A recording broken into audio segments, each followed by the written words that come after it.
komin hérna á Elínarhöfðann á Akranesi, gríðarlega fallegan útsýnistað þar sem búið er að gera listaverkefni í steininn sem eru svo sæti, Elínarsæti kalla. Hingað ætlar Karen Jónsdóttir, frumkvöðull í innflutningi og framleiðslu á lífrænum matvörum. Með kaffihús hérna á Akranesi sem margir kannast við, Kaffi Kæju. Hún ætlar að taka okkur í lautarferð og segja okkur frá framleiðslunni sinni. Kæja, þú byrjar með heildsölu með lífrænum aðföngum bara 2013. Já. Svo opnaru kaffihús. Fyrst búð. Og svo opnaru kaffihús í framhaldinu, fyrsta íslenska vottaða lífræna kaffihúsið. Já. Og svo langaði mig að forvitnast alla vörurnar. Þegar þú komst í húsnæði þar sem þú gast farið að framleiða, Já. Þá var heldur betur sprenging á markaðnum. Já, það má vel segja það. Nú ætlum við að fá okkur eina íslenska kaffið. Já. Við ætlum að fá okkur Big kaffi. Big kaffi. Já. Íslenskt Big kaffi. Íslenskt Big kaffi.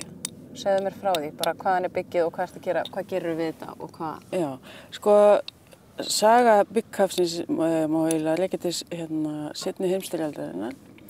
Þegar Ítalir áttu erfitt með að fá bæði kaffibaunir og þær voru dýrar, þannig að það var eiginlega svona munavara, lúxusvara.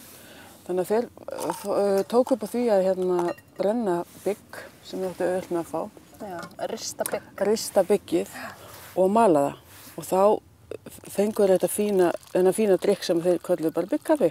Ég veit nú ekki ítalska orðið, en byggkaffi hefur svo alveg haldið sér inn á kaffihúsum á Ítalíu og hefur rauninni fært sér svolítið inn á heilsugeirann.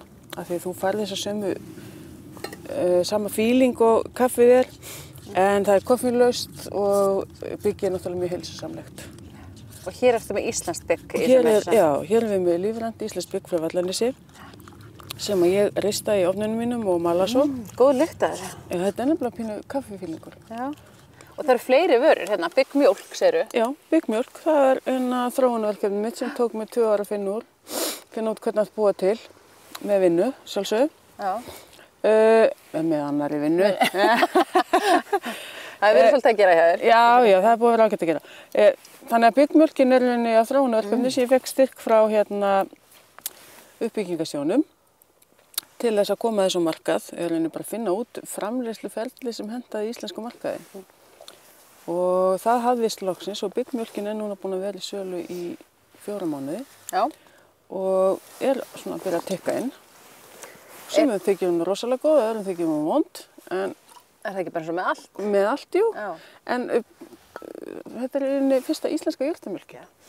Þú lætur ekki þarfis þetta. Þú kom með alveg helling af alls konar öðrum vörum. Já. Þetta eru auðvitað fjölbreyttu vöru úrval hjá þér. Við erum komið með 21 vöru og það er bara alls konar. Og kaffihúsið er inni svona hálfgerð tilraunastofa. Af því þegar fólk gestir koma og þeir bara vita ekki, þeir ekki inn í bygg. Þetta prófa svona vörur á þeim? Já, það er inni það sem ég er að setja fram í kaffihúsinu. Það er inni tilraun hvernig markaðurinn tekur við vörunum. Og það sem gengur vel á kaffihúsinu, það reynir ég svo þá að framleiða og koma á markað. Svo framleiðis ég fæ öll hráefni í, af því vandamáli er að fá hráefni. Ég er til dæmis með rosalega fína gulrótarköku á kaffihúsinu sem ég langar að koma á markað, en ég geta ekki að mér vantar lífrænt smjör. Lífrænt smjör? Já. Já. Og þar stendur hnífurinn fastur í kúnni eða hvað? Í kúnni, alveg bókstaflega? Já. Er markaðurinn alltaf jafn opinn fyrir lífrænu? Hann er að aukast. Já. Það er að aukast. Ég held að með meiri umhverfisvitund, plast er náttúrulega búið að taka gífurlega mikla athygli og fólk er nú að fatta núna af hverju við höfum ekki notað plast.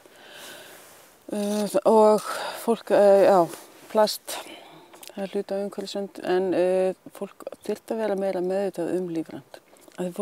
Margir halda bara lífrænt sé eiturefni og